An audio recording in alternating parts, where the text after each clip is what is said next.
Okay, this is question 3E of the calculus paper, and it's an excellence question. It proposed some particular problems because with this one we had to use simultaneous equations to solve it. So it gives us the gradient function.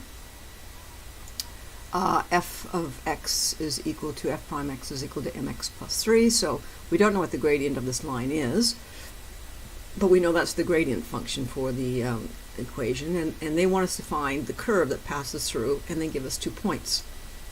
Now, so we need to find the original equation, and if we're going to have to find the original, we know that we have to anti-differentiate and work ourselves backwards.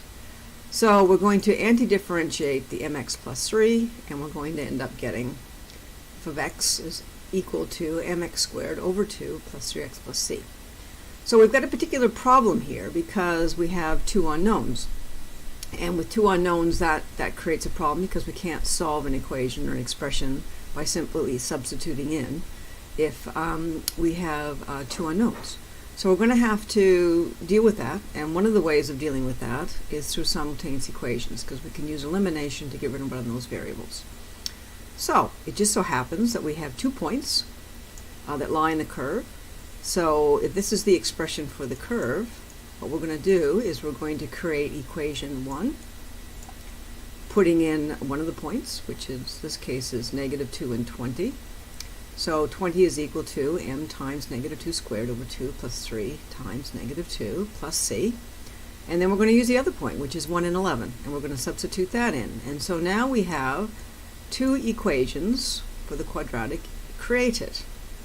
Now, simultaneous equation states that if I subtract those equations, and they're all lined up nicely, I can eliminate one of the variables, which is what I'm going to do. So 20 equals, and this becomes 2m minus 6 plus c, and then the other one becomes 11 is equal to m over 2 plus 3 plus c. So you need to be able to subtract 2m from m over 2, and subtract 20 and 11, which is 9, is equal to 3m over 2, and then minus 9, and the c's have gone away. So that's good. So now we can solve this, and we can get m is 12.